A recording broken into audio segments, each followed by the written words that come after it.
live on the live stream, and there is Tom's handsome face. Hey, and there's Jim Hodge's handsome face too. What's going on, Tom? How you doing today? Jimmy, thanks for stopping by, man. What's going on, Tom? Good morning, good morning, good morning. How are you doing this fine morning? You look like you've been doing a little laying out by the pool action there, my friend. Hey, Jim, Aj, I told you guys I pride myself on my tan, and I am telling you, I am in full uh, I'm August ready. We somebody jumped in the room, jumped right out when they heard me talking about my tan. Hey, that's what we do in this room. We talk about my tan. But yeah, I'm August worthy, man. I'm California worthy already. We talk about anything and everything in this room, right? Yeah, That's right. Yeah, that's yeah. that's the deal. It kind of drives me nuts when people are like so hyper regimented about what they'll talk about in their room, and if you're like off by the tiniest amount, they'll be like, "Oh, that's not what we're talking about." And it's like, Yeah. all right, settle down. Like everybody approaches things a little bit differently. Like no need Yeah, to and get all caught up. and the one thing about this room is it's always like bam, bam, bam, bam, bam. And sometimes people are like, "Oh, you're going too fast," or "You gave this guy too much time," or "You didn't give enough time," or, well, that's because 100 people, different people talk. We're trying to give everybody time. We talk about things fast so we can talk about other things. So that's what it is, man. Hey, so me and you started talking about networking. That's a conversation we got to have today. Yeah, I'm doing I'm doing anything that floats this weekend for bikes and hikes. Tonight we start building our boat. It's a little late because race day is Sunday, but that happens this weekend. So we're building with 55-gallon drums, and we got to float down the river. So that's part of it. I wanted to talk to you about risk versus reward, short-term and long-term goals, the pitch. Do you have to pitch yourself, Tom? Do you ever find yourself pitching? Should everybody have a pitch? So go. What do you think about that? Should everybody have a pitch, or is a pitch pitch. weird? Okay. So I've got some thoughts on this. And just FYI for anybody watching the live stream, I'm looking away from the camera right now because I'm pinging people into the room. But I can click with one finger and talk with my mouth. So never fear, I will have plenty to say. But yeah, when it comes to having a pitch, I'm hesitant to say yes. I think so, but I don't want people to think of it as a pitch, right? I think the problem is people get really caught up in this everybody's got to have an elevator pitch idea, this 30-second pitch, 60-second pitch. And I just think it's kind of misplaced. What you should do is have really clear, simple, easy to understand, and maybe kind of pithy, interesting ways to describe what you do and what your business is and how it works and why you do what you do, right? Like sort of what your overall mission is. I think you should have sort of practiced ways of discussing those things, but I don't know that I would necessarily call it a pitch, because at the end of the day, what ends up happening, I think, when you have a pitch is you end up pitching to people who don't want to be pitched to, right? Like a pitch is a very specific thing reserved for a very specific circumstance, i.e., a pitch meeting, right? If you're in a pitch meeting, then people are asking to be pitched to, right? They're saying, come in, it's a pitch meeting. We want you to pitch to us, okay? But if they're not asking you to pitch to them, don't pitch to them. If you're networking, right, which is, one of the things we were talking about before we started the room, before we started the live stream today, we started talking about networking. If you're networking, please, for the love of God, do not pitch people when you're networking, right? Networking is not a captive sales audience, right? Like when you're networking, you're not selling, you're building relationships that will lead to business and sales, right? But it all starts with a relationship. And like I said to you, Dom, before we started, I don't think relationships should ever have a dollar value attached to them, right? Because if they do, it's not really a relationship. You can't buy friends, right? Money can't buy love. Money can't buy relationships either. So like, don't try to attach dollar values to your relationships. Don't try to pitch people who aren't asking to be pitched to. That's what I think. Fair, Tom. Let's see. Why don't we hear from Johnny and see what Johnny's got to say? Johnny, we're talking about pitch We're talking, do you need a pitch? We're talking about networking. And I got to ask you guys, why do some people feel the need to go to a networking event and just sell everybody? What is it that makes you think, because I walked in this room with 50 people, that I got to like hard close air conditioning or life insurance or something like that? What is that? So, Johnny, weigh in, my friend. What do you got for us? So this is an interesting idea. And I kind of, you know this, Dom. I grew up with a guy named Dexter Yeager, who was maybe one of the most successful men in the Amway business ever in the world. Multi-millionaire, billionaire. And he was a close friend of my dad's and grew up with him. And when people would ask him, "What do you do?" he would tell them something different just about every time, because he would find out what they do first, and then when they say, "Well, what do you do?" he would respond appropriately to what their business is. So, because he was he was a self-admitted dabbler. He was a best-selling author. He was a business builder. He was a self-defense expert. And he did several things throughout his lifetime. He was a cigar aficionado. He was a pastor. And so, depending on what other people told him, he would respond appropriately. And I do very much the same thing. So, in some circumstances, I'm a podcaster. In some circumstances, I'm an entertainer and storyteller. In some places, I'm a consultant, a marketing consultant. And I don't ever pitch myself, but I do pitch projects. So if you ask me, "Oh, you're a podcaster, what's your podcast about?" I'll tell you. The Back of the Cereal Box is a pop culture podcast that celebrates the fun of the Saturday mornings of our youth while surviving adulthood today. "Oh, you're a magician? What does that look like?" Well, I perform mostly for grown-up audiences. I perform magic that inspires wonder and awe and takes the audience on a hero's journey. It's magic that happens in your hands, but never in your face. And, I have different pitches for different projects, but it all depends on the room I'm in and the people that I'm talking to. And, I'm not going to pitch someone who doesn't ask for it first, if that makes sense. Johnny, you ever feel like, because you're into so much stuff and you've been successful at it, that you can't say all the things you do because somebody'd be like, "No way that guy's good at this"? Now, I watch your magic tricks and things like that. I'm like, and then I hear you sing too. You never talk about singing either. I'm like, this guy can sing. So go on. Yeah, well, look, I'm 52 years old. I started performing professionally when I was 8 years old. And I've been everywhere, done everything. I've, sung on cruise ships, theme parks, Broadway. I've sung at Carnegie Hall. I've been a champion magician 3 times. I'm a best-selling author, and I've got my 6th podcast, which is my 4th top-ranked podcast. It's ranked 10% globally in the world right now.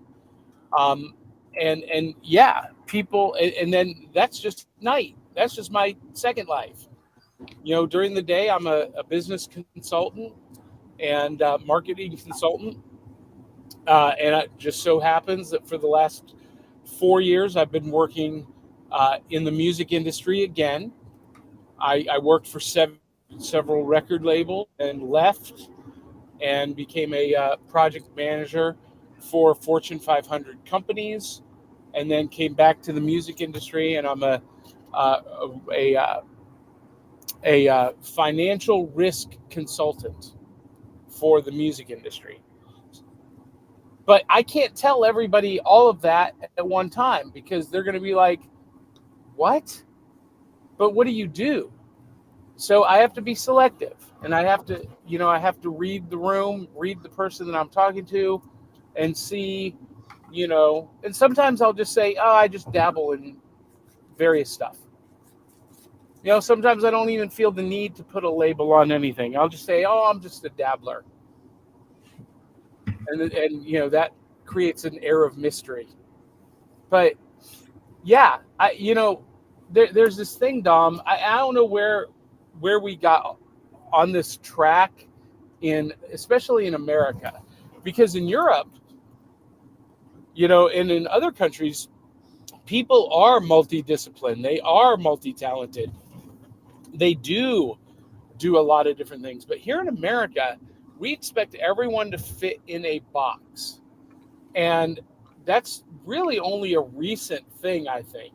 Because if you look at, I'll use entertainment as an example.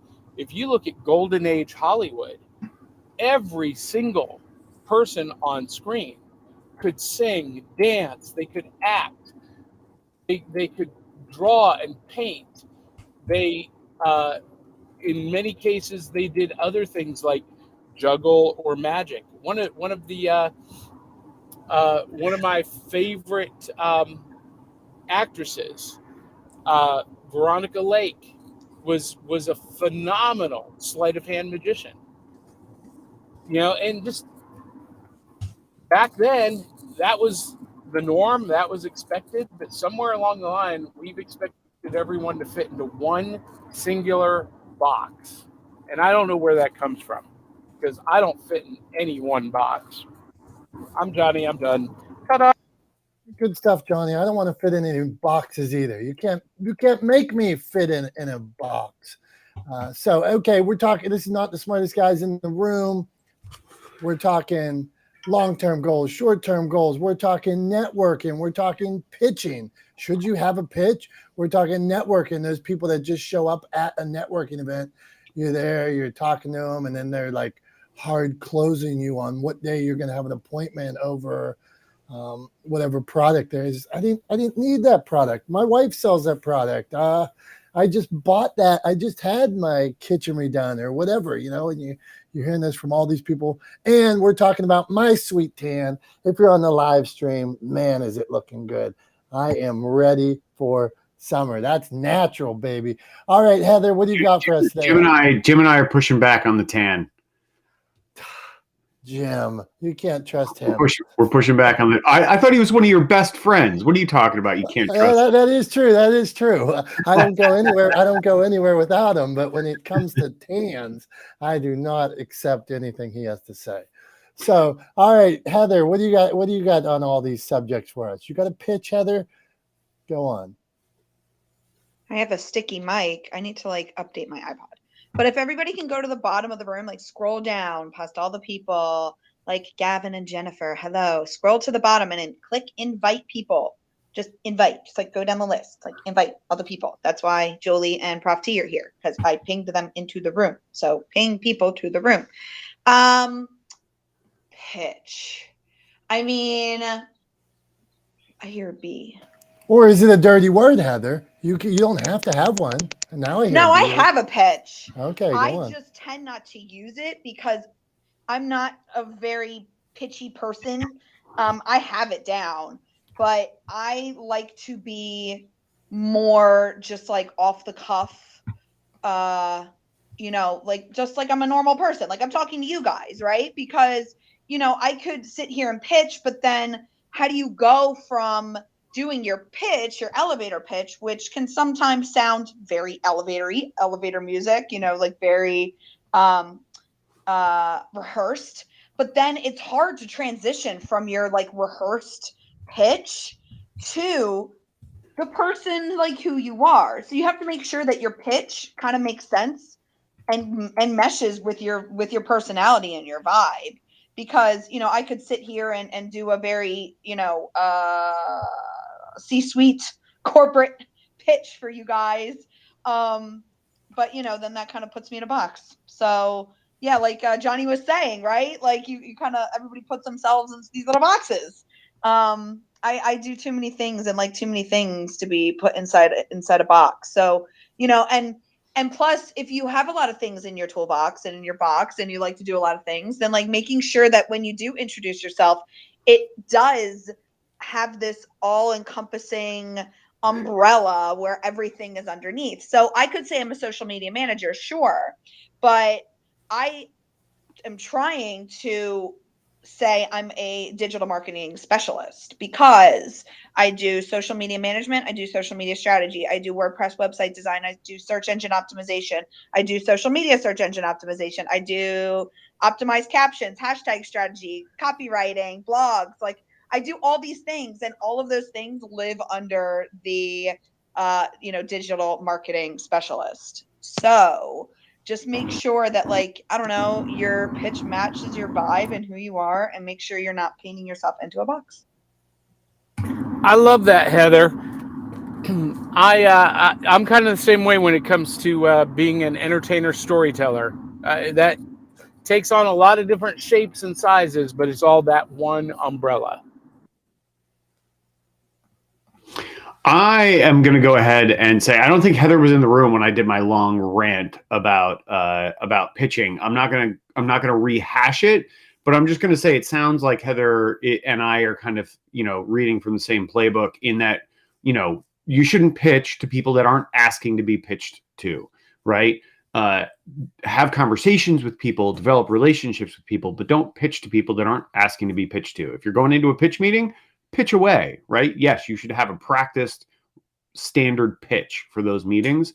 But if you're just at a networking event, don't pitch to people, for crying out loud. Like, stop doing it. It drives me nuts. I know personally that's super anecdotal, but I'd be willing to argue, and I've read articles on this subject, that a lot of other people feel the same way. When you're in a networking event, you're not there to get pitched to, right? So stop trying to pitch to everybody that you come across. It's just, it's funny because so I went to a networking event the other day, and it was actually on my birthday, which was hilarious. It was like back in April. And this networking event, it was for hustle and handshakes, and it's for real estate agents. And two of my clients were there, and I didn't want to go pitch at all. I wasn't trying to pitch at all. My client was pitching me all over the room, and I didn't know what to do because I was like, okay, so do I like go into my pitch? Like, she's sitting here telling everybody what I do, who I am, who I serve, and I'm like, oh my gosh, like. So, and it's just, it's fun. It's weird.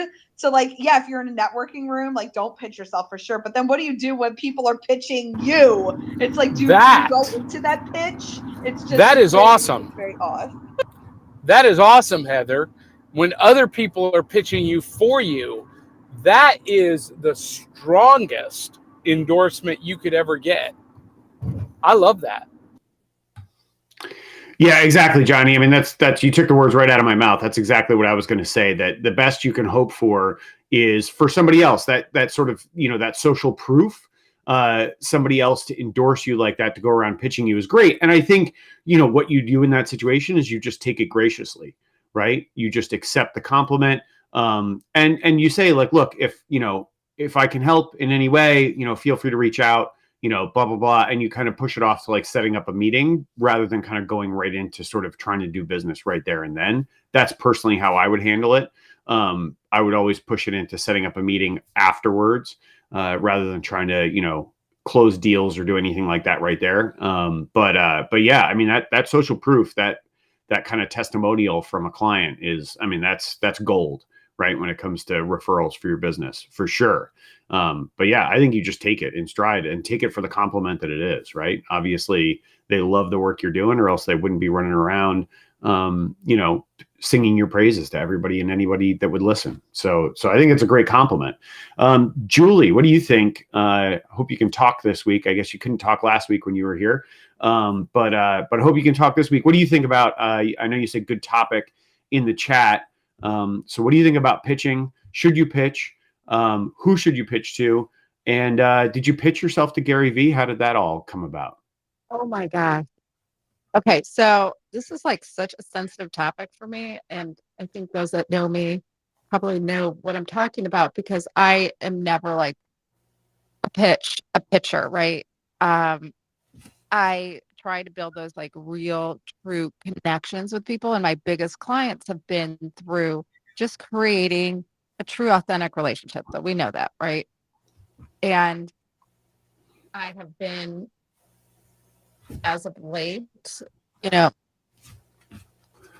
I've been observing people like, and how off-putting it is when every time you have a conversation, it's all about like, it's all about the end game, getting their money, getting their business. And people can read through those lines for sure. So speaking about Gary Vee, yeah, I had to pitch that. Okay. So that he's not my client. He's not like just my best friend. Just kidding. But there is always a time and opportunity to pitch yourself and your services. I know I'm good at what I do. I'm very good at what I do. But I would never walk into a room and be like, hey, Tom, hey, do you need public relations assistance? Do you need me to plan an event? Do you need me to help you start I would never, ever do that because that's not how real relationships, but there are times and specific places. So with Gary, of course I had to pitch him, but I can pitch him and show him my background and show him all like everything I've done, everything I've written, and he can take me or leave me. It's building up that pedigree. Okay. Julie, you're cutting out a little bit. We need to hear what you have to say. What are you doing? What are you doing cutting out on us? That is not cool. Things that are not cool when Julie's dropping knowledge, cutting out. Go on, Julie. Hang on. Try again. Go. 1, 2, 3, go. Wait, let me see. Okay, I'm turning my Wi-Fi. Sometimes I got to turn my Wi-Fi on and off. I don't know where you last heard me, but You were talking about pitching Gary Vee, pitching yourself. You're damn good at it. Go on. We last heard you when you said, I don't know when you last heard me. That's literally the last thing we heard. And technology is letting us down. All right. And while we move on, and that's the point when I will now tell you about, I'm wearing a shirt right now that says, don't give up. I bought this shirt for like, I don't know. I bought it at a department store one day. I saw it. It was like $10. But what I notice on this shirt is it's off center. No matter how I pull it, it's like it's on some weird angle. So so if I'm sitting here, if you're watching a live stream, if I pull it over like this, it looks like it's in the right place. But if I'm wearing it, it's like tilted at some weird angle. It is not the way that it should be. I don't know. You see, if you get on the live stream, you can see something. Where did you get it? You said, where did you say you got it? At a department store, a real department store at a mall that still exists. It wasn't like some high end place, but it was. Hold on. Did you say a mall that still exists? A mall that still exists. They have those still? Yeah, man. I'm from outside of Pittsburgh. We got malls, man. Don't you? We got malls. It has a food court. It has a Chick-fil-A. It has 2 stories. It has Annie Ann's. It's got everything you need. Shoe stores. Come on. All right, Annie Ann's I can get on board with. I'm going to say something controversial, and I'm going to. Oh no! I knew as soon as I said it. I said it. Go. Chick-fil-A is gigantically, massively overrated. It is not. Preach on, Tom. Massively overrated. The best thing at Chick-fil-A are the waffle fries, and they're pretty good. And that's as good as it gets. Chicken nuggets, though, are really good. Way better. Yeah, Heather, I'm with you. I'm a chicken connoisseur. They're so nice there. They're so nice, though. The customer service is better than McDonald's. Nice. Okay, I will say that. Julie hit on the best thing at Chick-fil-A. The best thing at Chick-fil-A is not the food; it's the customer service. The food, honestly, like the chicken sandwich, is like barely mediocre. It barely hits mediocre. It's not good, and their Polynesian sauce is trash. Oh, Tom's coming out. I'm with Tom here. I have never left a Chick-fil-A feeling satisfied. Well, the sandwiches keep getting smaller and smaller. I was at Popeyes the other day. I got myself a nice chicken sandwich. Oh, it was good.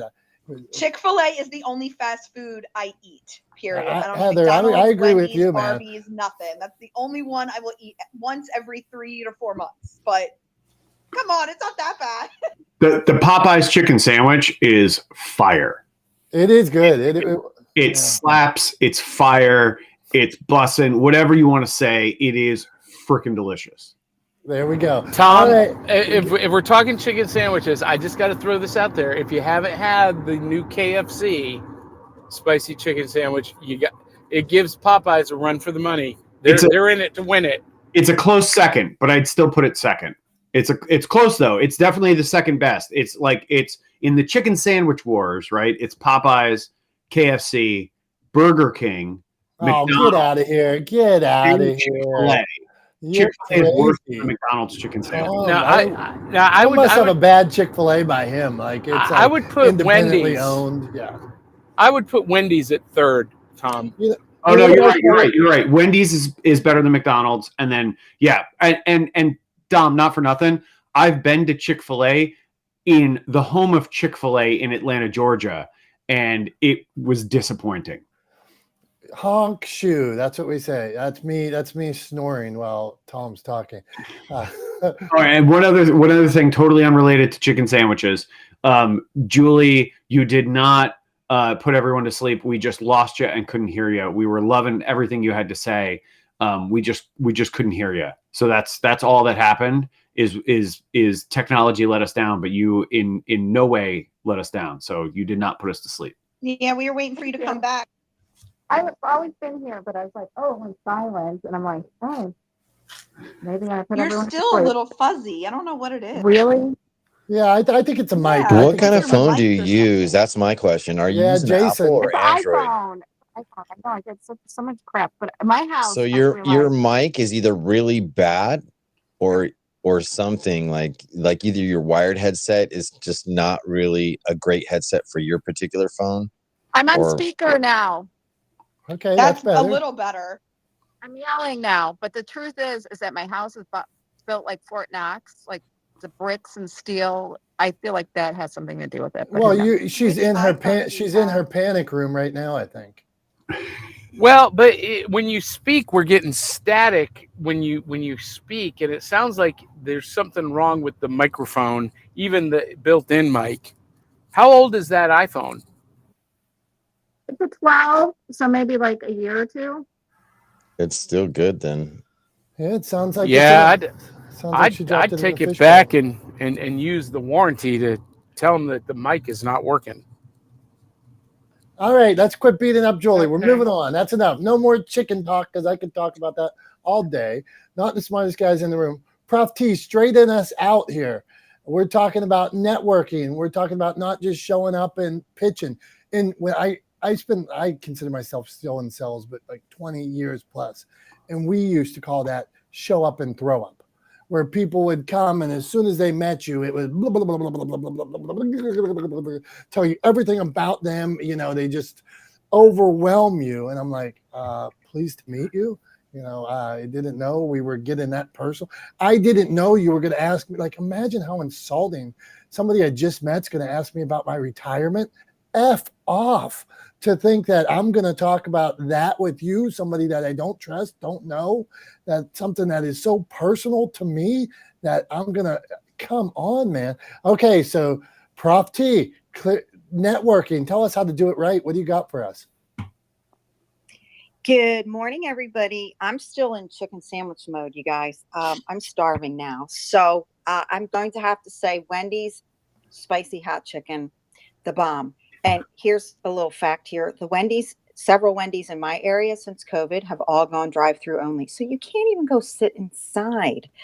So that kind of deters me from going to Wendy's. I'm not a fan of Chick-fil-A. However, I love my McDonald's. All right, moving along here. I would love to talk about this. This is one of my favorite topics, folks.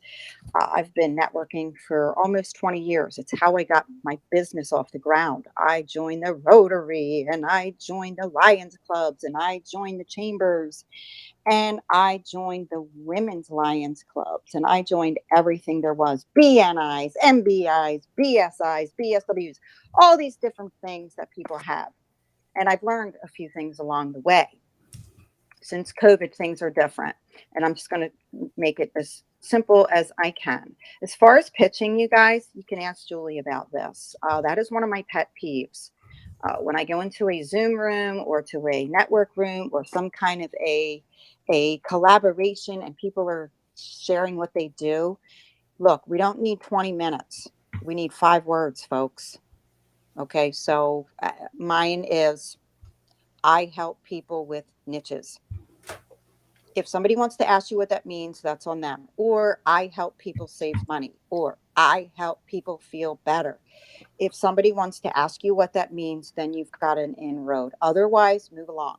This is what I've learned in networking, because it's different now. You can't just go into a network and throw cards around. Nobody wants that anymore. People are just still gun shy. People are still just coming through COVID. People are just still trying to find themselves again. And they're looking for people that they can connect with. I've had so many people tell me that networking event that you invite me to, it was terrible. I didn't get any business. But that's because I've been going for months. You've got to make relationships, just like a marriage. You don't find somebody, go out on a date and say, this is the one, this is not the one, we're getting married. It takes time now more than ever, folks. People are gun shy. So you've got to build those relationships. Dom, I'm with you. Like, this is personal information, And then finally, young entrepreneurs. I'm working with a lot of them. And I love them. I love their energy. I love their power, their passion. They don't know how to communicate. They're young and they're going into these seasoned professionals, these seasoned, say for me, an old timer. I call myself an old timer. You got to chill. Take it easy. What is best is to say, hey, what do you do? And how can I send you clients? What kind of clients are you looking for? What can I do to help you? And hey, hope to see you here next week. Give the other person the opportunity to ask more questions. Nobody likes to be bombarded. Been there, done that. Oh, by the way, I don't want to be picked up either. I'm happily married. Thanks. Networking is my jam. Thanks. That's my pitch. I help people with niches. Thanks. Thanks, Prof T. And wait, aren't there a lot of sleazy people out there too? I mean, like, can't we just like go and do what we're supposed to do, meet and get to know each other, and then you got somebody acting all weird and stuff? Disappointing. I hear that. I think, Dom, I think what Prof T is kind of hinting at, there's a lot of misconceptions around networking, right? And here's one of the big mistakes that I think a lot of people make is they walk into a room at a networking event, and instead of seeing, and this goes like, this kind of ties into sort of my whole mission, right? But they walk into a room at a networking event and they look around the room, right? And I want you to think of like, I lost it. I lost the analogy. Anyway, I was trying to think of the video game where like the little things would pop up above people's heads, and they made like a movie around it too. It was a computer game. Anyway, forget it. It's not important. The point is they walk around and instead of seeing people, right? Instead of seeing potential relationships, potential friends, potential partners, right? What they see are dollar signs, right? What they're looking for are sales, because they've been told that if you network, if you go to these networking events, it'll grow your business. And people make the jump from growing your business to, okay, that means that if I go to networking events, what I have to do is sell to the people in those events, right? So they kind of miss that whole middle part where you build relationships. Those relationships down the road lead to growth in sales, right? But you got to build the relationships first. They skip that. They walk in, they start looking around the room, they go, and who can I sell to? Who can I sell to? Who can I? Darling came off mute accidentally there, I think. So who can I sell to, right? Who can I make money off of? That's what they're looking around. They're looking for dollar signs, right? And because they're looking for dollar signs, they're not seeing people, right? They're not seeing the human beings in the room, and they're not treating the people in the room like human beings, right? And what do we all want as human beings? We want to be seen, heard, and understood, right? And if you're treating somebody like an ATM for your business, right? If you're walking up from them just trying to get money out of their pockets, right? Trying to say the right sequence of words that gets money out of their pocket and into your business, then you're not seeing them like a human being. You are not listening to them, right? You are not empathizing with them, right? And you are not understanding them. And so they don't feel seen, heard, and understood. And so they walk away, and you never have a chance to form that relationship. But it's because we skip that step, right? That intermediate step, that next step of from walking into the room to developing relationships to then nurturing those relationships and allowing them to then feed sales down the line, right? So don't walk into a room and look around for dollar signs when you're networking. Walk into a room and look around for people that you can connect with. And if you just walk in there with no expectation for sales, the only expectation being you're going to get to meet some really interesting people and learn about them, right? Then you're going to find success in networking. But if you walk into the room trying to sell, it's never going to work out for you. Those are the people that walk around and just hand out business cards, right? And what happens to those business cards? They end up in the garbage every time. Guarantee it. So that's what I think. What do you think, Dom? You couldn't be more spot on. And I just think about, you're in a room with 10 people. It's so small-minded to think, well, I'm going to set an appointment with all these 10 people right now. Well, one, do they even need it? That kind of thing. But then you're burning bridges. You're not building relationships. What about the 10 multiplied? Like Heather was talking about the people pitching her, pitching for her clients and stuff. All of a sudden, if one of those people believed in you, it could be 100-fold. So to shortchange yourself by thinking, oh, I'm going to close this too. I'm in a room with 10 people and I'm going to limit myself to 10 people in my mind, because, well, if you're working on numbers, I'm going to close 1 out of 3 here, 5, whatever your number is. And then I'm gone. I'm off to the next networking event. But if you would have built these relationships, wow, it could have fueled you for years to come, man. So, all right, let's hear what our buddy John has to say about this. John, networking, hard pitches. I like people. John, first, let me ask you this. I know this is going to make you mad. How about people that pitch you in the DMs? Like, hey, John, you need to buy this from me. Let me do this for your podcast. I bet you love that. Tell us your thoughts, John. My first thoughts is when someone, and sometimes I will reply back, but if you send me something like that in a DM, you're treated like a spammer. That's plain and simple. You're a spammer and you're not legit. If you have legitimate business service, contact me through legitimate business means and go into as soon as possible what you can do for me. Look, I'm tired of being pitched, and I'm all for helping people as long as it's a two-way street. We talked about that before. The one thing that I try to remember all the time is that God or Mother Nature, whatever you want to believe in, blessed me with 2 ears and 1 mouth. I should listen twice as often as I talk. When people start pitching without finding what the needs of their potential person are, or they don't read the room, it's a sign of disrespect. And respect, excuse me, goes a long ways in my book. So I do have a pitch for my radio show. When asked, I will give it. I do have I don't really have a whole big pitch about me because, quite honestly, most people, if they want to reach out to me about what I offer, then we'll find out whether or not their needs are being met. And I want to do it via phone, not the email, not anything else, because I want to listen to what their needs are. I may not be the person for them. My skill set may not match for theirs. So it's something I just don't do a lot of. Does that answer your question? Spot on, brother. No, we appreciate you. I know you're out there growing your business by like crazy. So we wonder how does John grow his business? That's a question for you. Quick, what do we call it? Side quest. That's on our show, Bikes and Hikes. We have a thing called Side Quest, where all of a sudden in the middle of the episode will just stop and then they go somewhere completely different and ask another question. So John, tip, growing a business. How do you think you've scaled your business so much? Two ways. Number one was I made a partnership early on with a big Facebook page owner. He had about 650,000 people at that time. And he allowed me to organically post episodes of my podcast in 2017 on his page. And a radio station heard an episode and they liked it and they contacted us.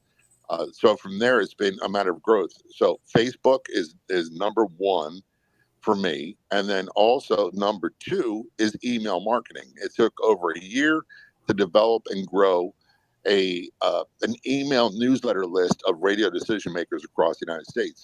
And I email them about once every 2 to 3 weeks. And I just did an email yesterday. So granted, the mindset is these people are very busy. They don't have a lot of time for fluff and stuff. They don't have a lot of time for being pitched. And they may not have a need for your show yet. But when they do, I want them to think of me. So my number one goal, and we talked about this yesterday, when I do any kind of email marketing or social media posting, is to get their attention and check out my content, not to go listen to the content. It's always about top of mind awareness for me. Thank you. Love it, man. I love that idea of they may not need your service yet, but when they do, you will be there. You know, that's such a brilliant strategy, but it's being there, being consistent, showing up daily, man. So good stuff. Not the smartest guys in the room. We do this every Wednesday about 9:30 to 11. Jason, man, what's up? What are your thoughts on networking, on pitching, on my tan? If you're watching the live stream, man, it's good, man. It is kicking. It's California worthy. You're out in California, right, Jason? No such thing as a healthy tan. No such thing as a healthy tan. Just got to throw it out there. Just got to say it out loud. I said it in the chat, but no such thing as a healthy tan. Why do you say that? I don't know. Don't let I'm Tom naturally bring us down. tan, so speak for right. yourself. That's Yeah, right. speak for yourself. Sorry, I'm naturally melanin, so I'm Mexican, so that's as healthy as I can be. Well, but that's not a tan, right? If that's your natural skin. Are you a doctor? No, Are you a doctor? I'm quoting a dermatologist. Okay, so then let's stop right there. I'm Okay, quoting. Stop right there. I'm not saying I'm a dermatologist. I'm quoting a dermatologist. Okay. And they speak for the whole medical board. They speak for everybody. No, come on, man. Let's not worry about that. That's fire. Okay, I'm giving you pushback. It's like that's what we do here. whatever. Hey, it man, doesn't matter. It I really got a doesn't, supporter because of my you know tan. what? There you go. My skin gets lighter and darker through the seasons. And am I developing cancer? No. Do I have skin cancer cells? No. So how do you address that? Okay, moving forward. I don't, because I was just poking fun at Dom, so I don't address. I know. There you see, we talked about, this is a show, man. We argue about chicken nuggets. We've talked about chicken nuggets, Chick-fil-A, tans. Nobody bit on my shirt that's off center. I just looked at myself in the camera here. My shirt is off center. I don't know why. I talked about all these things. Go on, Jason. What do you got for us, my man? I've heard a lot of great tips about networking. And the one thing that I've learned about networking, I don't really pitch, but I listen to keys. I don't hunt for any of my clients. I don't advertise. I don't do any of that. Usually it's word of mouth. And when I build an intimate relation with one person, I count on 10 connections from that one person for what I do, for what I work with. And do they understand that I'm listening to them more than I'm trying to speak to them first? I think that's the biggest key right there. If you're listening first, not just for what they need, but it's like how they are and doing in their business and being interested in what their business represents. I think that's the biggest key. So you're listening for not just like your opportunity to like, oh, hey, wait, I can do this for you. It's like, sometimes they have more than enough help, in that field. But at the same time, it's like, I meet them where they're at because they don't know anything about me. So I listen. I listen, and then I talk for what I'm actually qualified for. And I've seen competitive firms and other attorneys who do what I do. And all I tell them is like, you're trying too hard. Sometimes they ask me, how do you think that went? I think I went fine, but the more that you are actually into a conversation versus like what you're trying to get them interested in your product or your service, that develops like an ease, but at the same time, it's like, hey, I'm working with this project, and I've worked with certain similar things. You begin the organic conversation around the things that they're interested in, and that builds a familiarity. And once you have that track record of familiarity, then guess what? Bam, there you go. It's a connection. Now, the follow-up is the key. I don't believe in following up until after 3 to 5 days. I don't call you the next day. I don't want to call you I don't want to seem like I'm desperate. So the follow-up is key. I've had people tell me about the traffic and funnels and the email list, and I appreciate for what they do. But for what I do, it's still kind of old school because I deal with agriculture of America. I deal with the handshake guys, and they deal with technology, but the last thing that they want to do is put their phone in a face or put their email registered. And they'll tell me I have my assistants look at the emails.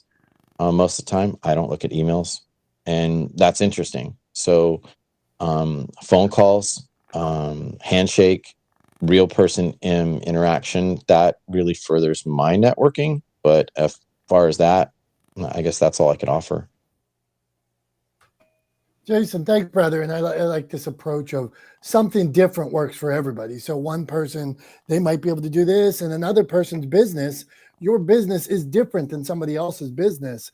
So you can't expect, well, if you ask somebody in your business, hey, sign up for this email, they might be like, hey, man, what do you want my email for? Easy, buddy. But another thing that he mentioned that we haven't talked about, we should add to this conversation every week is follow-up. How many people, my friend Harry Spate was just telling me the other day that he did a presentation for us, and he had a sales presentation, and he was talking about, he met a dog trainer, and the dog trainer did like amazing things. And Harry said the price was $600, and Harry was sold that he was going to go with the guy. And the guy was like, okay, I'll follow up. And Harry said, well, just because he said I'll follow up, I'll wait for him to follow up. And the guy never followed up. And Harry was like, well, just out of principle, because there was no follow-up. So think how many deals and things that are lost. And it doesn't have to be this hard follow-up, like this hard close. It could be, hey, we talked about, this is usually mine. Hey, we talked about this a week ago. I just wanted to make sure I didn't drop the ball or anything. If you need anything, let me know. Hey, we talked about this 2 weeks ago. You told me when we talked a week ago to follow up. I just wanted to see if you needed anything. If you had any questions, let me know. I'm here. Schedule a call, whatever. So that's my general follow-up. So, hey, anybody that's on the panel right now up here, or do you have any thoughts on follow-up on what Jason said? Like, how are you following up? No, nobody likes follow-up. John, go on. I follow up about a week later. Yeah. Because, again, you have to realize that people I'm dealing with, whether it be media buyers, and it's a different way than it's a guest who wants to be in the show. Usually with guests who want to be in the show, I send them an email. They contact me. I send them an email with information. And if they pursue me, great. I don't pursue them. When it comes to media buyers, advertising agencies, radio decision makers, they are very important people. They're very busy. What am I say? They're very busy. Not so much important, but they're very busy. So I have to respect for their time. Generally, the rule of thumb is I get right to the point with them. And this is what we can do for you and your client, how we can make your life simpler. If they express an interest in doing business with me, then I follow up about a week later. If they don't, I don't pursue them at all, because when they're ready, they will let themselves know. Again, it's about top of mind awareness. It is not about trying to get a sale for me.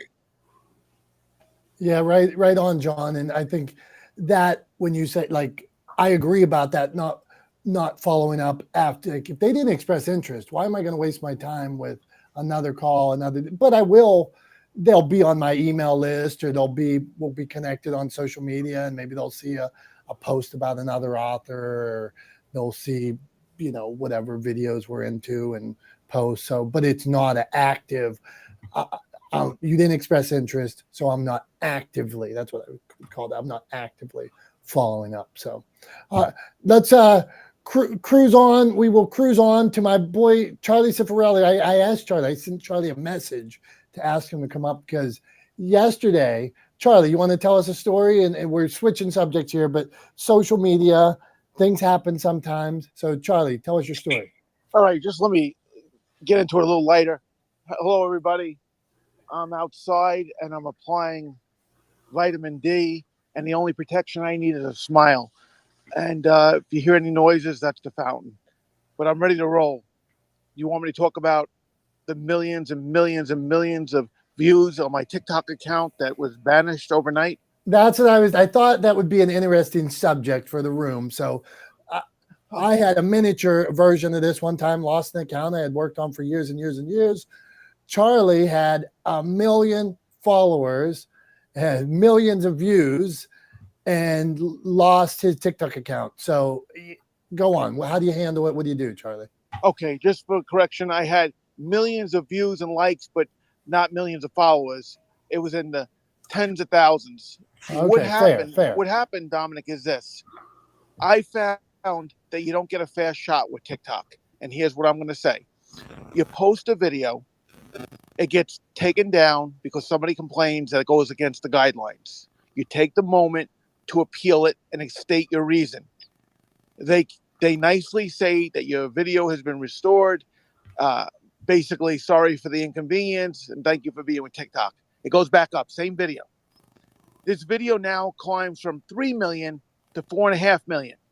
It gets taken down again. This time, there's no appeals process because they don't even give me an opportunity. So now, after 2 years of working hard on TikTok, I have something called an account violation under my name that I can see, the public can't see. Okay, this past week, the New York Post puts up a very interesting video because my TikTok was very random. It would, if you followed my TikTok, it had a little bit of everything for everybody, but it stayed away from the topics of religion, politics. It was just like when you got on a plane back in the day and you opened up the magazine. It used to be a company.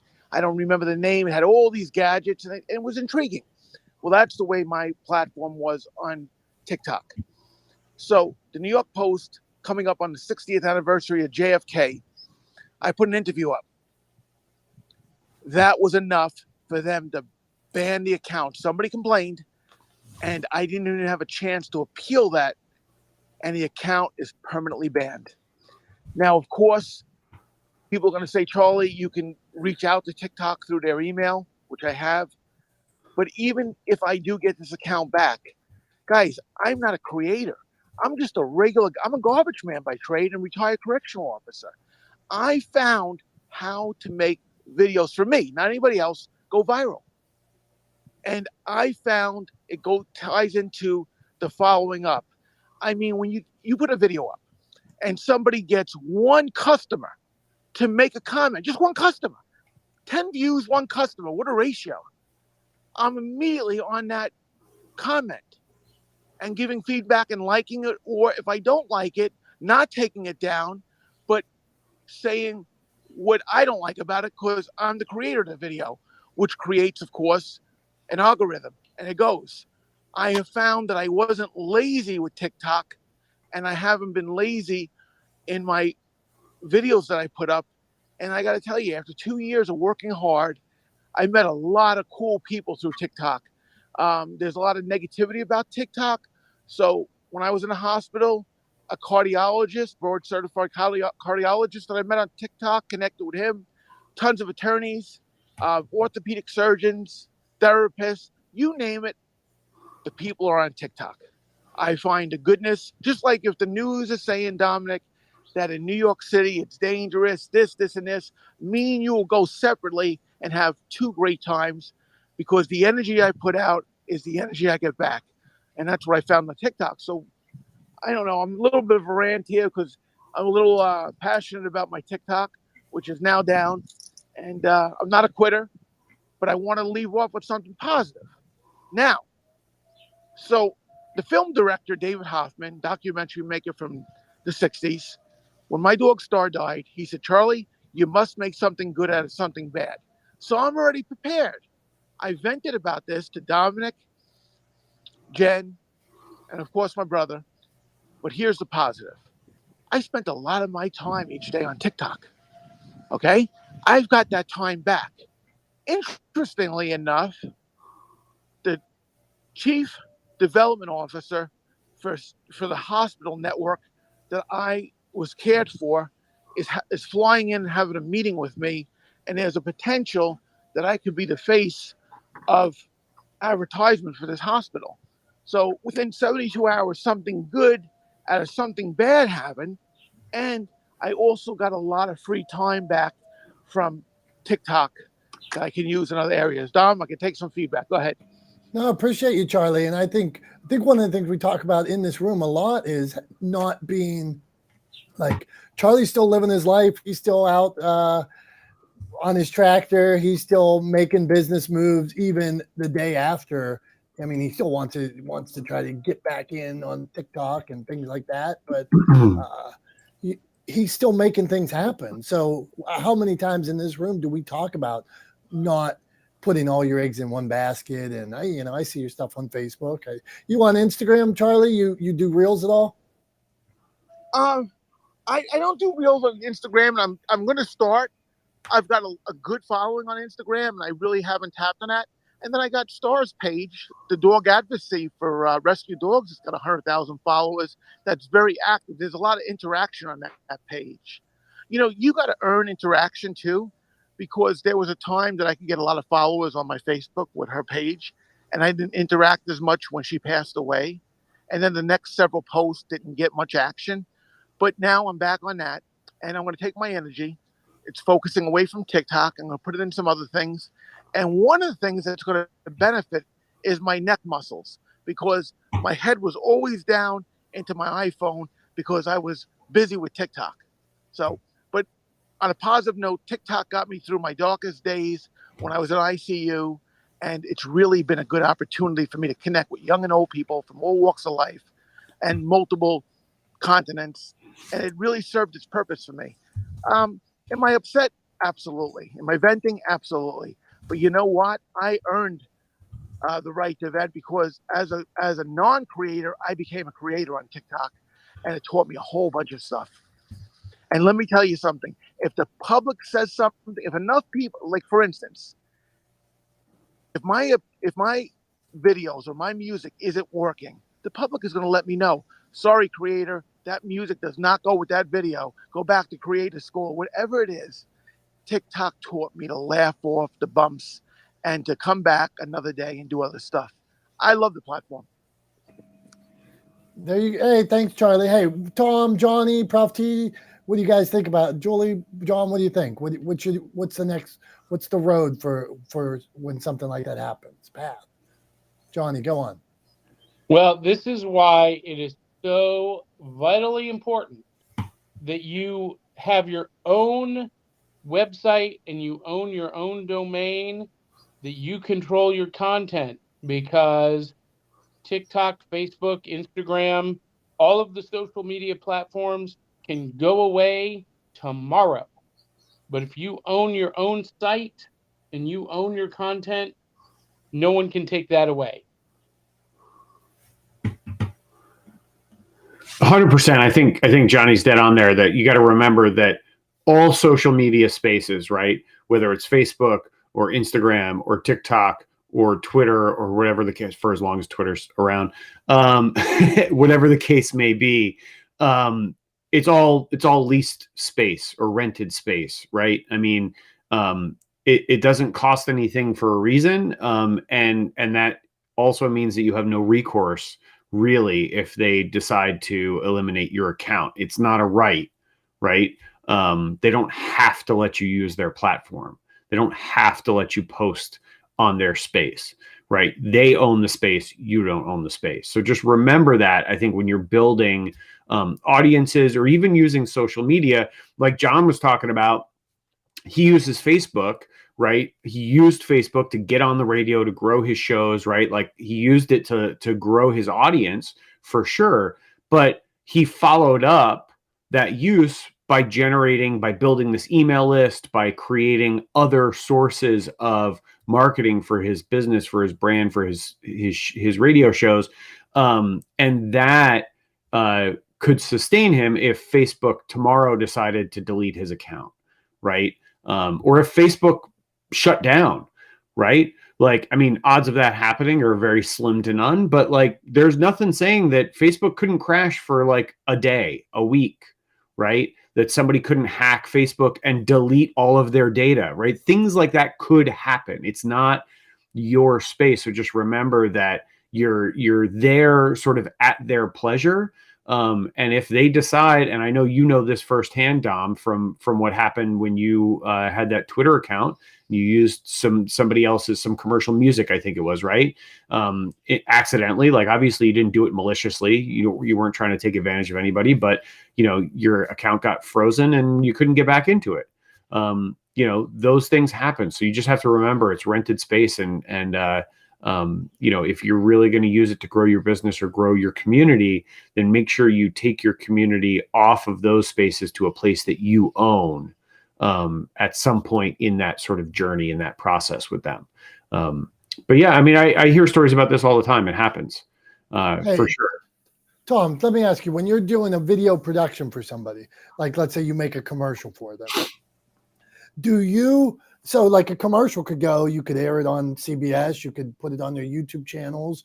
Do you like encourage them to put that like on their website as well? Is it always like, hey, this 5-minute video, it should not be connected to YouTube or anything like that, or CBS, and it should also be on your website? I always say do both, right? So if we're creating content, they're going to have it on their YouTube channel. They should have it on their website too. And it should be, and when I say that, a lot of times I go the extra step to clarify. I'm not saying post the link to the YouTube video on your website. What I'm saying is actually put it on your website, right? Make sure that whoever you're using for web hosting has the capacity to host video, so that you can actually have the video embedded in your website as part of your website, and not actually hosted on somebody else's platform and then streamed through your website. You want that video actually hosted on your website. But there's a tons of reasons to do that. Like websites with video hosted on the website rank better for search engines, right? So they rank better for search engines. So why not put it on your website? If it's going to help you rank higher in search results, then absolutely put it on there, right? But there's a lot of reasons why you should do that. But yeah, it's absolutely because it's rented space. The other thing I always do is before, and this is obviously because of my background, like I sort of know to ask these questions, but there's two things I do for every piece of content that I create. Is one, we make sure that everybody who appears in that content is either released by me or my client certifies to me through our contract that they have secured all permissions necessary to use the people captured in the videos, right? So we have documentation, right? On either side, either I hold the documentation and hold the rights, or the client certifies to me that they hold the documentation and hold the rights for whoever appears in the video. So we are clear that whenever you're creating content for a commercial purpose, you should be very careful, right? And any purpose that is tied to your business that you could potentially make money from is considered a commercial purpose, right?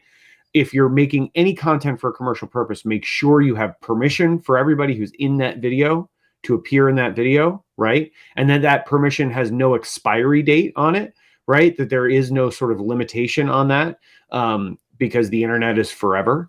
And the other thing is I only use music from a library where I know, by virtue of my agreement with the library, by virtue of my paid membership to that library, that as soon as I download that music, I have secured the rights, the commercial use rights to that music, right? So I know that wherever that piece goes, whether it's a 30-second commercial or a 15-second pre-roll or a 5-minute long or 10-minute long, 20-minute long video, whatever it is, I know I have the rights to use that music commercially, because nothing will get you shut down faster or get your account banned quicker or get your content taken down sooner than using commercial music you do not have the licensing for. So make sure you always have the licensing for the music. Make sure you always have the rights to use the likeness of the people that are in the videos, which includes audio and video, right, of them. And at the end of the day, wherever you put the video, it should be in a space that you own, as well as on social media, if that's your plan. But yeah, so that's kind of how I think about it. I think about it a little bit differently because it's what I do for a living. I used to, rights and clearances was a big thing. It was one of the first jobs I had in television. I was a post-production coordinator, and I had to deal with rights and clearances and music licensing with ASCAP and BMI, which are the licensing organizations, and they track residuals for music and things like that. So those things are kept track of, right, by different organizations, and they do regularly scan social media networks and posts and things like that, looking for commercial music. And the hosts, Facebook, Twitter, TikTok, etc., look for that music as well, because they can get sued if you use it without their permission, or without the artist's permission, or without it being tracked so that they can pay the appropriate residuals. So make no mistake, music in particular is like the fastest way to get your stuff taken down. But using somebody else's imagery or something without rights to do so is also a great way to get your account locked or get your content taken down. So just be aware of that. Tom, man, that was actually spectacular, man. Thanks for the clarity. Love it when, like, anybody on the stage, when you're in their space, like if John's talking about radio or you get Tom talking about production like that, man, can you learn a lot. So appreciate it. Charlie, what do you want to say? Go on, my friend. I just want to say this on Tom's talk. Now, here's a great example. Tom said everything I agreed with, and I have a domain, charliecifarelli.com, with a website. And nice to have your name that hasn't been taken and can have an actual .com. Yet I put no time into that, marginal time into that. And if I took 1/10 of the time I put in TikTok on my own website with my own content, with my own videos, with music that I have from a library that I can use, I'd be in a better place today. I put too much time into somebody else's rented space to help them, basically. Remember, if I'm getting millions of views, what is that doing for TikTok? And here I am now getting the rude awakening that I have to go to my own website and start to develop time in that, which I should have been doing all along. Bravo, Tom, on that one. Thanks, Charlie. Yeah, happy to kind of give you a different perspective on it. But yeah, I think you're 100% right. At the end of the day, if you're putting time into somebody else's platform, they don't really care if you're getting the views or somebody else, some other page on the platform, or some other creator on the platform is getting the views. They don't really care. What they care about is time on the platform, right? They're just trying to get people to spend more time on the platform. That's all they care about, because that's how they sell ad space, right? And that's how they make their money. So all they care about is time on the platform. They want to keep you there for as long as humanly possible. That's the end goal. So that's what every social media app wants to do, is they want to keep you on the platform as long as possible. They're all funded by advertising primarily, and so that's how they make their money, right? It's all it is. It's as long as they can keep the eyes. The more eyes they can keep on their platform, the longer they can keep them on, the more advertising they can put in front of you, and the more dollars they can charge for that advertising. So, John, you flashed. Did you have something you wanted to add to that? Or was that an accidental flash? I think, sounds like it was accidental. Yeah, it was an accident. Sorry, Tom. Okay, no worries. I just wanted to make sure we didn't skip over you if you had something to add. That's all.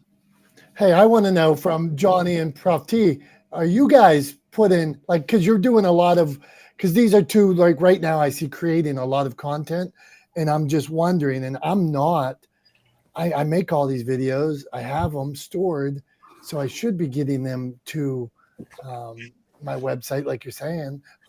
Prof T, Johnny, are you guys doing that? Go on, So Johnny. a little bit, yes. But I have an archive that I have everything that I have, so that if I need to pivot, I can. The website is really a landing page. It's not as, I don't use it in a comprehensive destination. I use it more as an informational landing page. But if I needed to make the pivot, I have all of the content. I have everything ready to go to push it out on my own platform. Got it. Thank you. Prof T, do you have any thoughts on that? Because I noticed a new video. It's like 2 minutes with Prof T, and I'm thinking, boy, why not with no links, like Tom said, put that on the website. So if not, you might not be around, but okay. Not the smartest guys in the room. We haven't met Sean yet. Sean, what do you got going on today? We've been talking networking. We're talking about losing content, all kinds of things, man. So where do you want to weigh in, man? Thanks for having me up, Dominic. Great to see some familiar faces, John and Johnny, and Tom. Great contribution. I'm a big advocate for concentrating on your own website first and pointing people there, because that's your house, that's your domain. You create it. If you point everybody there using all these other platforms, you can have control over your world. And God forbid one of them goes down, and they have, then like Tom was saying, you're putting all your energy, and Charlie realized, putting all your energy into getting people to that platform. And if it goes down and you put all your eggs in that basket, how are you going to connect with people? So I'm a big advocate with clients that I help. Create your website first, and then point whatever the social media of the day is, or be there. Also with the music, I'm a big advocate as well as of creating custom music for your podcast if you can. And we do it for people that we help out with their podcasts. And there's a lot of advantages there. As far as custom length, the key, the tempo, having it go with the emotion that you're looking for from your podcast. But one thing I suggest to everybody, there's nothing wrong with using these platforms where you can get stock music and you purchase it. But I would advise, pay that little bit extra and get the tracks separated. So that way, if you do need to pull the drums out or pull something out while you're talking and put it back in, it can be a little bit more customizable. Pay that little bit extra. And like I said, if you can, if you're able to, if you get custom music, then you're not taking the chance that somebody else can use your music, because you do get a license for these things to use, but it's not an exclusive license. So someone else can go to that website and pay for those rights and use it for their stuff too. So some things to consider.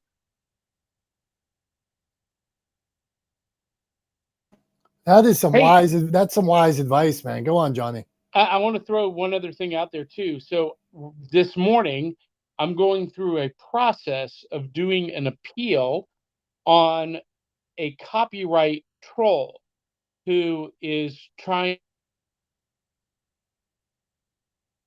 to claim that my original theme song for the podcast that I co-wrote and that Friends Band recorded originally is their song.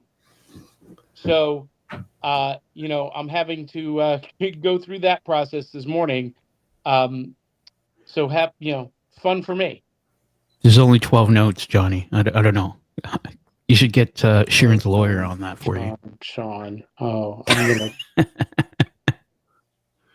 Tom, you stepped away for a second, but Sean was saying about when you buy music, this is good stuff. You guys are teaching me a lot. He was saying that you can pay a little bit extra to separate like the drums from the other. Like, Sean, you explain that, man? That was just some deep stuff. I thought Tom would appreciate. Yeah, when you go to these websites to buy the stock music, they have different tiers, so you can pay the cheapest one and get an MP3, which is okay quality. Then you can pay a little bit more and you'll get a WAV file of the track that you want. But then you can pay a little bit more, and what you'll get is you'll get all the different sounds separated. So let's say there's drums, guitar, a piano, a ukulele, and a banjo, which would be an interesting theme song. Pay that little bit extra, and then when you download it, you get all those sounds separated. You can put it to any DAW, and then you can customize it further for your podcast. And like I said, I'm an advocate of custom music from the beginning. But when you do that, pay a little bit extra and get all the tracks separated. That way you can customize it further. And then the likelihood of it sounding like of it being repeated. And what I mean is, like I said, anyone can go to that website and buy that particular song that you did and have the rights for it. But if you download the track separated, you can customize it, and the likelihood of it kind of sounding exactly the same as someone else's is mitigated because you pulled out the banjo and you pulled out the flute, so it doesn't sound exactly like the stock one that somebody paid that didn't get the track separated. Totally. I totally agree, Sean. I think I would add on to that so it depends on where you're buying music from. So that's not necessarily a standard feature across all platforms. So not all platforms that you go to where you can buy music will have that option available. So if you're looking for that ability to download the separated tracks for a piece of music, then make sure that you look for that first before you buy the music, only to find out that the website that you bought it from doesn't offer that. So that's one thing, if that's something specifically that you're interested in. The other thing is, remember that, and a lot of people don't realize this, I think it's analogous to the way a lot of people think about like video editing, that they kind of approach it like, oh, it's because they try to, they think it's similar to the only kind of editing that they're used to, right? Which is text editing, right? Most people are only used to editing text, right? Maybe a little bit of, cropping a picture or something like that, or using presets for editing still imagery on Instagram or things like that. But they're not used to actually doing technical editing, right? And so a lot of people think video editing is a lot like copying and pasting in a Word document, right? And a lot of people think that music editing is kind of along the same lines, and it's vastly more complicated than that. So just remember that if you're going to go to this trouble, you need to spend some time learning how to edit those tracks and edit music in a multi-track format in order to create something out of that. Otherwise, you're going to end up with a jumble that sounds terrible. And you're going to get very frustrated doing it. So just go into it with the knowledge that there's a learning curve, and it's going to take a lot of work and a lot of practice to get good at that. One of my pet peeves, and so I do this I edit music all the time in my projects. And when I do that, I'm editing mostly for duration, but also for sort of where the rise is for the music, where the build is, where the climax of the piece is, et cetera, et cetera. So it matches the visuals in the video that I'm putting together. So I have to constantly change the length of pieces of music, which is a much more complicated task than a lot of people think it is. So for me, it's always a pet peeve when I see somebody who is quote unquote a professional putting out a video for a client, and they just sort of fade the music off in the background at the end. And they don't actually wrap up the music when the video wraps up. That drives me absolutely nuts. And Sean, I think I'm assuming that you're flashing an agreement with that. But yeah, it drives me crazy when people do that. But yeah, it's a learning curve. It takes a lot of time and effort to really get good at that, just like anything else, right? What did you think, Sean? Oh, I completely agree. Because doing the post-production for podcasts for people, one of the things we've been doing a lot lately is making custom music for people for their podcast. And I advocate for them to do that, and they'll buy the custom music and it'll just fade out. And then they buy the pre-done music. And when we do the music for them and we end on the beat and then the podcast starts, they blow their mind. They're like, oh my God, it sounds so good. It didn't just fade out on its own. And part of the problem too is you buy the stock music and the arrangement is locked in. So the guitar comes in, the drums come in, and then you do your voiceover for your intro, and the energy's all wrong. It's exactly what we were talking about, Tom. And then when we have them do their intro first, make it as long as it needs to be, so they're not kind of holding themselves back and trying to fit into the length, the 1 minute or whatever of the stock music.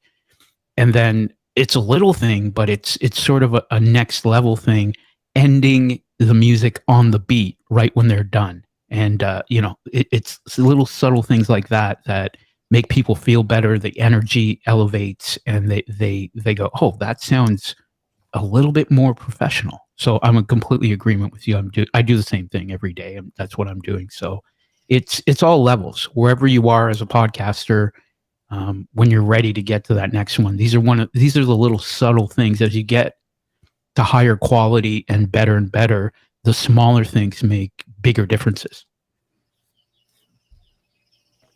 Yeah, Tom gives you a thumbs up. Thanks, Sean, man. This is good stuff, man. And I'm thinking of videos I made where, me and my son used to film them where I'd push fade out. I'm guilty. And you guys are probably looking at it. What a jerk. Yeah. Okay. Sorry. I am guilty of that. Okay. Time out. Every week we do something. We started doing this. So this is where, if you're watching a live stream, if you're not watching a live stream, you got to find it on LinkedIn or Twitch or on one of these places we're at. Today, I am going to show you something weird from my collection, things that make me smile. This here, I can't really explain this. This is an Alex Rodriguez, and it's not a bobblehead because it's like circular or almost like what would you call that? It's like a Russian nesting doll. Yeah, but there's only one inside of it. But this is Alex Rodriguez when he played for the Texas Rangers right around the time he got his $250 million. This sits up on my thing here. And it makes me smile when I see it. That's all I got to say, man. So that's what you get. So it's interesting that it's a Russian nesting doll, but there's no other dolls inside of it.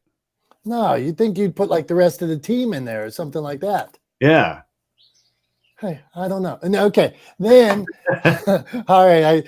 So then the next story I'm going to tell you, and then the next story, Tom. A few weeks ago, we were filming something, and I had this bit plan. We were filming at a YMCA, and so I had this bit plan to break into a YMCA song at one point, blah, blah, blah.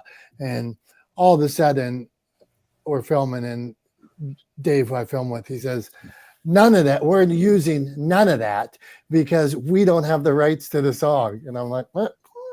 Well, how did I know, man? You mean you didn't for your regional cable show? You guys didn't secure the rights to the BG? No, I guess the regional cable does not give us rights to. Hey, man, we're on in 10 states. You back it up, back off, man. I didn't say how. That's regional. That's still it's a good sized region. I'm not saying no. It could be one town in Kentucky and two towns in Maryland, but hey, we're on, man. We're trying. What's the area? Should we say like your I'll tell you. It goes Pennsylvania a little bit. It's Armstrong. I think they're on in 10 states or something like that. So it's Armstrong, Delaware, a little bit of New York, Ohio, Kentucky, West Virginia, some of Maryland. I think if you go to their website, you can find their TV coverage area. Gotcha. Well, I just wasn't sure if it was like, it sounds like Mid-Atlantic to Midwest. That's a good way to say it. Mid-Atlantic. There you go. Mid-Atlantic, but also into the Midwest, right? Because Ohio is Midwest, right? I wouldn't call Ohio Mid-Atlantic, but Delaware, Maryland are. So, I don't know. What do I know, Tom? All I know is this is where I'm leaving you guys today. It's 10:55. I got a boat to build today. I'm in anything that floats this weekend, and so we have to build a boat that's going to take us down the river. So I'm moving all my calls. I got some stuff to get done before then. And I'm going to float, me and my friend Dave, we're going to float down the river. Hopefully we don't sink. and then we're going to win and come across and beat all these other people. So on that note, Tom, I want to thank everybody for being here, but that's all I got, man. So are you able, without being polarizing, since we talked about some wild things today, to wrap this up for everybody? Yeah, we got on some very, very touchy subjects today, like the subjective quality of particular chicken sandwiches, which I know is a hot button issue, and whether or not tanning is good for you, which also apparently is a hot button issue. But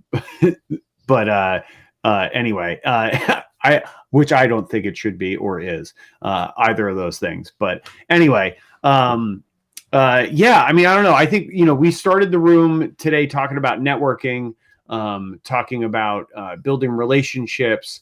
And I think I'll just leave it with this, that actually, I'll tell you guys a quick little story from a call I had yesterday, right? So I was on a call yesterday, and essentially this person presented, I was connected to them by Dom. So Dom connected me, said this person was having some thoughts about maybe needing to film an event. And Dom said, talk to Tom. So we set up a call. I was on the call with them, and they told me all about what their business is, what the event is, what they're trying to do, what they're hoping to accomplish. And I immediately, as soon as they finished, before I said anything about myself or my business or any of that, I said, here's how I think you should approach this. And I just gave them my best advice, right? Whether they choose to engage with me down the line in a business relationship is immaterial to that conversation we had yesterday. My goal for that conversation was to give them the best advice I could give them, because they were referred to me by somebody I know, like, and trust, aka Dom, my co-host here. And I wanted to make sure that I was representing that relationship well. And so that was first and foremost what I did. We ended up being on the call for almost an hour, had a great conversation. I think we're going to stay in touch whether or not we end up working together, because there's a lot of similarities in the way we see things, the way we kind of view the world, and the effect and the change and the positive impact that we want to have. That they're already having, and that I'm hoping to have, in the very near future when my book comes out. And so that was what I did. But I think at the end of the day, that is the best way to build relationships, to build your business, to grow your impact, to positively impact the world around you, to build community. All of these things really comes from one very, very simple concept. It's a cornerstone of how I try to live my life, and how I try to conduct business and build my relationships when I'm networking. And that is very simply to lead with value. So the first thing I did in that call when I had the opportunity yesterday was to give them the best advice I could give them, was to give them value. Right? That's the best thing I can do. That's what I try to do every day. That's what Dom and I try to do every Wednesday here with you guys in Not the Smartest Guys in the Room. We try to give you value, whether it's value from our mouths or from the amazing, intelligent, brilliant people that come into this room and spend time with us every week. And we hope that's what you get out of it. That's the goal here, right? So that's all I got for this week. I want to thank everybody for being here. Don't forget to check out the live stream. It'll be up on LinkedIn and YouTube and Facebook and all those places. And you can see Dom's interesting Russian nesting doll that doesn't have any dolls nested inside of it, and his crooked t-shirt that he talked about early on, that apparently frustrates him a little bit, which is pretty funny. And you can check out his tan. So anyway, check out the live stream if you haven't gotten a chance. But thank you guys all for being here. We really appreciate you. You guys are the reason why we do this. It's so we can deliver value to all of you every week. So thanks for being a part of this. Thanks for being a part of the community. We love you, and we will see you next Wednesday at 9:30 a.m. Not the Smartest Guys in the Room. Until then, have a great rest of your week. Have a great weekend, and lead with value. That's all I got. Bye, guys.